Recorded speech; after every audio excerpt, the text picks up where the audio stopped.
Yes, video interrupt हो गया था एक कॉल आने की वजह से।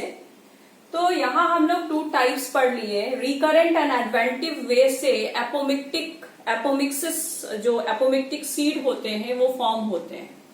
तो इस तरह से अगर बहुत सारे न्यूसेलस के सेल एम्ब्रायो बनाएंगे, इंटेगुमेंट के सेल एम्ब्रायो का फॉर्मेशन करेंगे, तो in a single seed there is many embryos are formed, and when in a seed there are many embryos are seen, this case is called what? Polyembryony। इसको हम लोग क्या कहते हैं?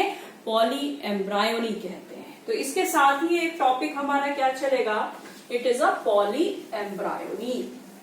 तो polyembryony तो कुछ है ही नहीं। पॉली का मतलब क्या होता है? पॉली एम्ब्रायोनी, ठीक है। पॉली मीन्स क्या हो गया? मेनी एम्ब्रायो का फॉर्मेशन जहां पे हो रहा है, बहुत सारे एम्ब्रायो एक सीड के अंदर अगर बन रहे हैं तो उसको हम क्या कहते हैं? पॉली एम्ब्रायोनी कहेंगे।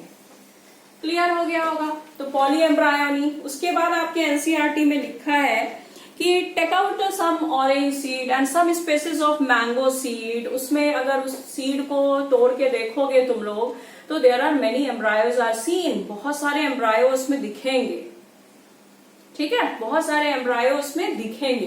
क्लियर? ऑरेंज के सीड में भी बहुत सारे एम्ब्रायो दिखते हैं। तो इस तरह से मेनी एम्ब्रायो का वहां पे फॉर्मेशन होता है।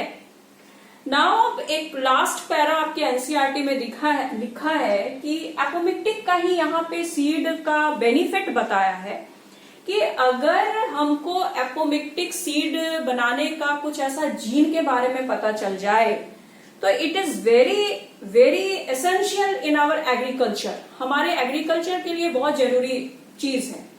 लाइक हाइब्रिड जो वैरायटी होती है, हाइब्रिड सीड को बनाने के लिए इट इज अ कॉस्टली होता है ये कि हाइब्रिड सीड को बनाना है। It is a time taken, it is a costly method.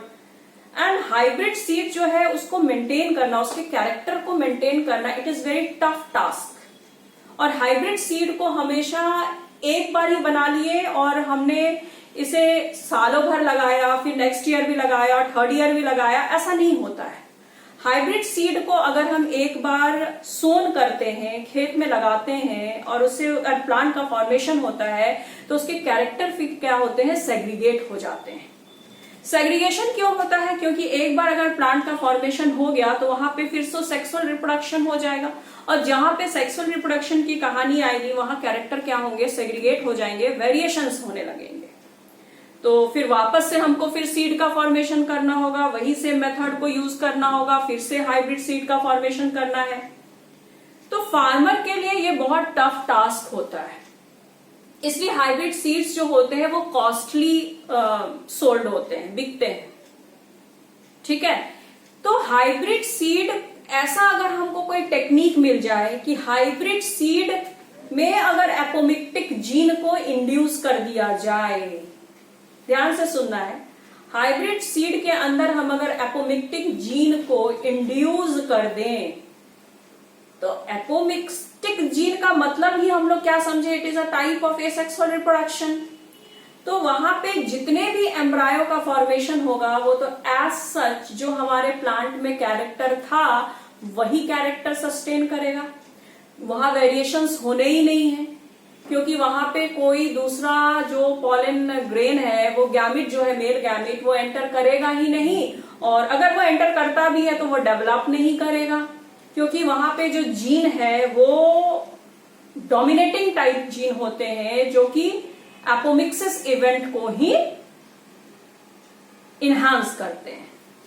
बात क्लियर है? समझ में आ गया होगा कि एपोमिक्सिस एक इंपॉर्टेंट इवेंट हो सकता है in case of to maintain the hybrid seed, to maintain the character of the hybrid seed. It is a important point regarding what? Apomixis. Clear है? देखिए आप लोग लिखा हुआ है यहाँ पे, if the seeds collected from the hybrid are sown the plant in the progeny. जो प्लांट होंगे उसके जो भी ऑफस्प्रिंग होंगे, प्रोजेनी मतलब क्या होता है? Offspring, will segregate and do not maintain hybrid character. और वो कैरेक्टर को वो मेंटेन ही नहीं कर पाएगा। Production of hybrid seed is costly and hence the cost of hybrid seed became too expensive for the farmers. Farmer के लिए क्या होगा, ये बहुत ही एक्सपेंसिव मेथड हो जाएगा. तो then the farmer can keep on using. अब क्या है यहाँ, if this hybrid seed made into apomictic, यही पॉइंट इंपॉर्टेंट है. If hybrid seed is made into apomictic, अगर ये जो हाइब्रिड सीड है इसमें मान लीजिए हाइब्रिड सीड है, इसमें हम कुछ ऐसा जीन को इंड्यूस कर दें और वो जीन हमारा क्या होगा, एपोमिक्टिक जीन होगा. अगर ये एपोमिक्टिक जीन होगा तो हमको जो कैरेक्टर मिलेंगे वो सेम मिलेंगे. The character will not segregate to maintain. तो हम लोग यहाँ मेंटेन कर सकते हैं, कोई भी कैरेक्टर को हम यहाँ पे क्या करेंगे, मेंटेन किया जा सकता है. बात क्लियर है.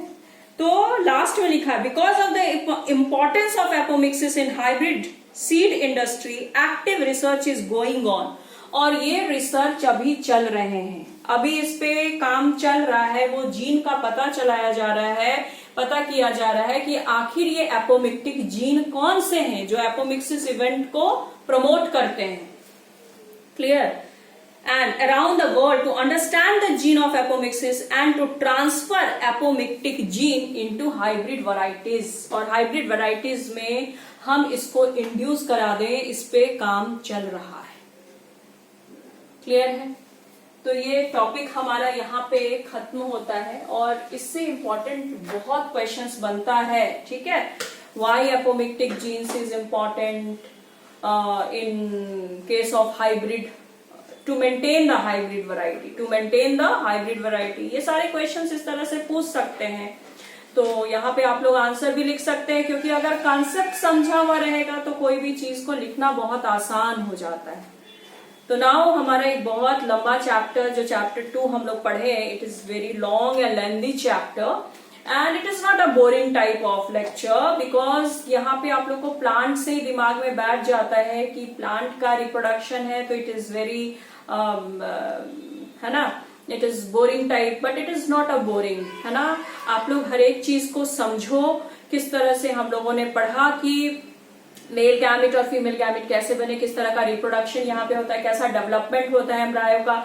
उसके बाद पोस्ट फर्टिलाइजेशन चेंजेस को हम लोग पढ़े. फिर यहाँ पे एक इंपॉर्टेंट इवेंट को पढ़े, डेट इज एपोमिक्सिस एंड पॉलीएम्ब्रायोनी. और एपोमिक्सिस कितना एक इंपॉर्टेंट इवेंट हो सकता है अगर हम इस जीन का पता कर सकें.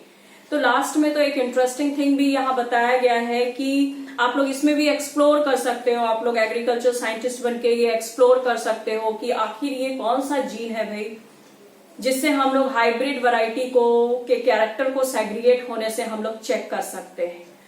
बार बार हमको वही हाइब्रिड वैरायटी, सुपीरियर वैरायटी को बनाना ना पड़े. एक बार अगर मेरे को मिल गया तो एपोमिक्टिक जीन्स का पता चल गया है, उस जीन को इंड्यूस करके हम लोग क्या कर सकते हैं, वही कैरेक्टर को मेंटेन कर सकते हैं इन the progeny, in the offspring.